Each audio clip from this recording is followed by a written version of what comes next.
And I believe that we must consider Nigeria to be a very favored nation because the wealth in Nigeria is hardly discovered, it's hardly produced, it's hardly exploited.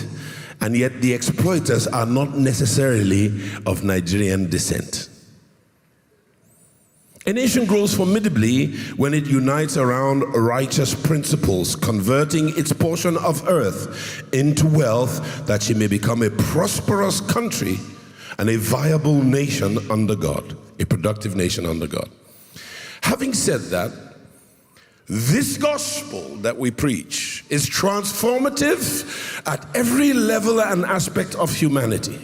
At the level of the individual soul, at the level of a conglomerate of societies, at the level of the nation, at the level of the globe in aggregation. Today, we look at the amazing transformation of Europe and the United States, and then following after them, we look at the transformation of the nations of Asia, of which Japan was a very well-established nation long before Europe became established.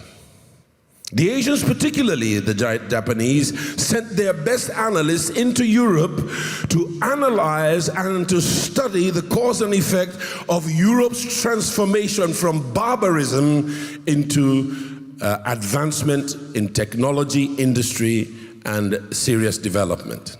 How did Europe and America do it? And now, how did the Asian tigers, the Japanese, the Arabs, the Singaporeans, and the Australians, how did they do it? Reformers were supernaturally raised by God and had huge influence of the gospel in hand to transform the continent of Europe and its isles, and later on the Americas. It began with the Protestant Reformation in the 15th century. That means in the 1400s. And America came on later after the revival and its reformation had taken on significant opportunity on the European continent. The Reformers' successors were known as the Puritans, and they took the initial foundations of the Reformation to another level, and their teaching in Europe and the United States inspired a young man by the name of John Calvin.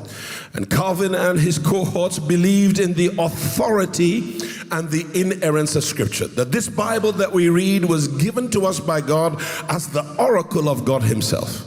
And it comes primarily in two covenants, a covenant called the Old and the covenant called the Church Age.